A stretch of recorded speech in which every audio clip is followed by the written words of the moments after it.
सभापति जी, जैसा कि मैंने कहा, अंग्रेजों ने इस देश में अंग्रेजी को प्रतिष्ठित किया और यहाँ के लोगों को मजबूर होकर सरकारी नौकरियों को प्राप्त करने के लिए, अपनी रोजी कमाने के लिए, पैसा कमाने के लिए अंग्रेजी पढ़नी पड़ी और धीरे धीरे हिंदुस्तानी अंग्रेजी भाषा पढ़ने को मजबूर होने लगे। मैं अपनी सरकार को बतलाना चाहता हूँ कि दरअसल दक्षिण के लोग हिंदी विरोधी नहीं हैं। अगर आप कह दें कि कोई दक्षिण का भाई हो हिंदी पढ़े, उसे और लोगों की अपेक्षा 50 रुपये ज़्यादा वेतन दिया जाएगा तो सब हिंदी पढ़ने लगेंगे। कुछ मुट्ठी भर ऊंची नौकरशाही के लोग हिंदी लाए जाने के विरोधी हैं, क्योंकि ऐसा होने से नौकरियों पर से उनका एकाधिकार खत्म होता है और उस स्वार्थ के मद्देनजर वह हिंदी का कोई ना कोई बहाना कर विरोध करते रहते हैं और उसके आने में तरह तरह की बाधाएं डालने का प्रयास भी करते हैं।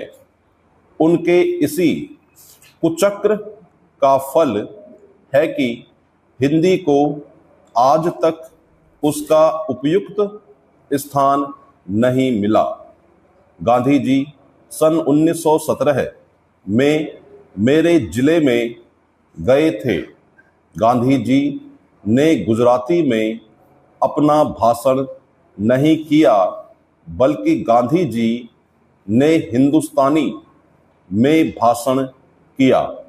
गांधी जी ने कहा कि अगले साल मैं चंपारण के लोगों को भोजपुरी में भाषण करते देख लूँगा। जैसा मैंने कहा, हमारी सरकार हमारे मंत्रियों की वजह से नहीं चलती है, बल्कि हमारी सरकार दफ्तर के लोगों से चलती है।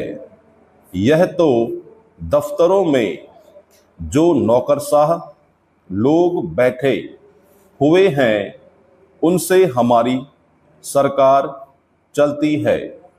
आज हकीकत यह है कि थोड़े से ऊपरी सर्विस वाले और थोड़े से हिंदुस्तान के लोग चाहते हैं कि हिंदुस्तान का राज अंग्रेजी भाषा के द्वारा चलाएं।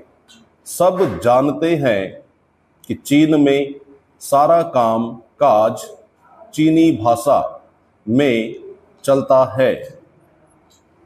श्रीमान, सभी भारतीय भाषाओं को एक दूसरे के निकट लाने के लिए देवनागरी लिपि को अगर सामान्य माध्यम बना लिया जाए तो अत्यंत उपयुक्त होगा।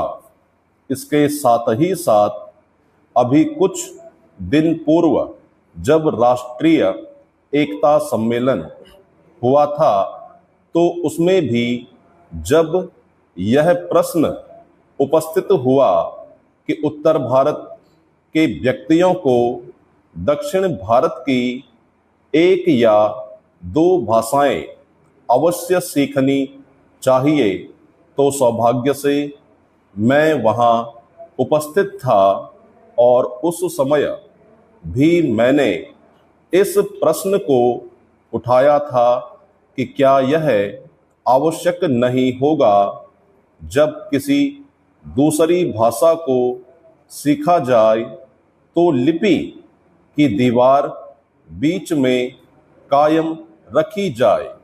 विराम।